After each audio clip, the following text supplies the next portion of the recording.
أنجزت صحيفة تيليغراف البريطانية تقريرا مفصلا كشفت من خلاله كواليس إقالة جراهام بوتر من تدريب الفريق بعد سلسلة من النتائج السلبية، وهو الذي صرفت من أجله ملايين اليوروهات لجلب عدة لاعبين في الميركاتو الشتوي الماضي.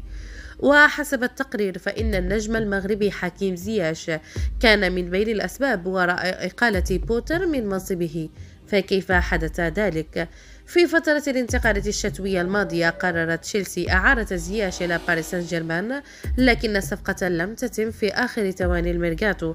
ووفق ما ذكرته تلغراف فإن سفر اللاعب المغربي إلى العاصمة الفرنسية دون إذن النادي أثار غضب مسؤوليه.